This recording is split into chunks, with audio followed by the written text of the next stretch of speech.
you lived here 25 years ago, and I did, then you probably remember this. Several feet of snow piled high throughout southern New England.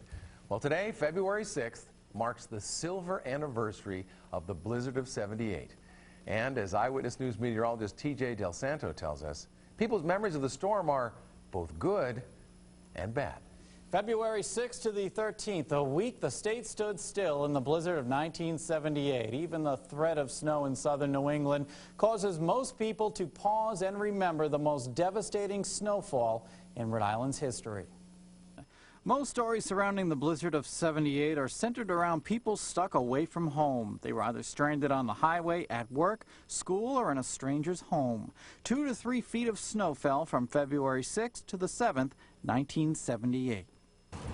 Do you have any memories of it? It was about this tall. I couldn't get out of the house. And when my wife walked off the porch of the house, she was in snow up to here. And as the storm center barreled up the coast, whipping winds punished the people and coastline of southern New England. Michael Tugas recently wrote a book about the blizzard.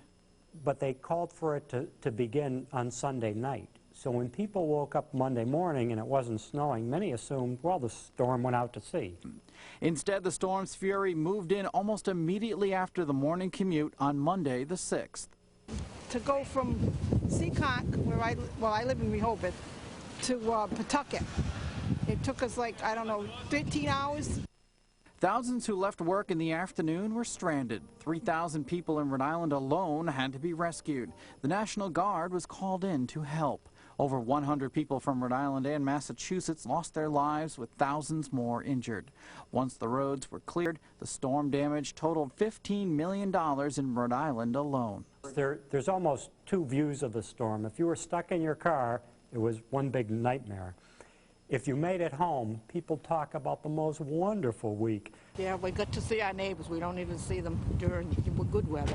Could this happen again? More than likely a snowfall of this magnitude will happen again in our area, but so many people would not be caught off guard. Today we have faster, more accurate computer weather forecasts to help us predict these storms. We have better satellites in space, which can help us track a storm's direction. And we now have Doppler radar to help us see where and how strong the snow is falling.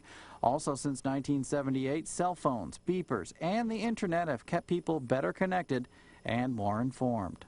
People now compare every snowstorm to the blizzard of 1978. That week, the term bread and milk storm was born. Lives were lost, neighbors were met, and the memories live on 25 years later.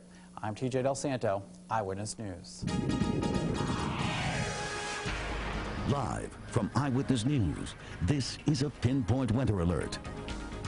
And that storm certainly changed my life as it sparked my interest in meteorology, as we have some snow on the way, but nothing like 1978. In fact, some scientists believe that the blizzard of '78, a once-in-a-100-year storm, as a magnitude of like that is very, very rare. All right, let's take a look at the Pinpoint Doppler radar as we take a look at conditions across southern New England. Heading out for this evening, I mean, we're talking snow.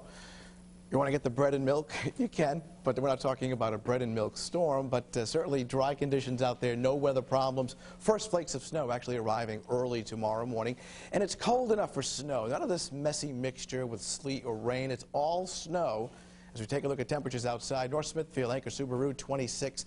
The high today only 31, the low at 15. But take note of the dew point, which is still very low at 10. Rule of thumb, the lower that number, the drier the air is, so it's really hard to create any precipitation right now, but that will change by tomorrow morning and especially tomorrow afternoon. We break it down, weather headlines, and here's how things pan out. Again, dry for this evening and overnight. First flakes of snow arriving by dawn tomorrow, and at that time we're talking just light stuff, light snow or flurries. The steadiest snow, the heaviest snow, should be during the late morning hours and especially tomorrow afternoon. The most snow, not Foster Gloucester, at the coastline, less the further north and west you go, but even Foster Gloucester, you'll have snow on the ground, and I'll show you how much coming up in just a few minutes with the accumulation map. But two storm systems. One is a weak one across the Great Lakes. The second one is trying to form off the East Coast, and this will be the main storm. In the meantime, high pressure fair weather system controlling our weather, keeping things dry, but once the high slips away, it allows the moisture across the southeast to work in, and there's plenty of it. Take you underneath the clouds from the Carolinas to the mid-Atlantic, a lot of precipitation. This is all going to ride north and east, even though we're in a lull right now.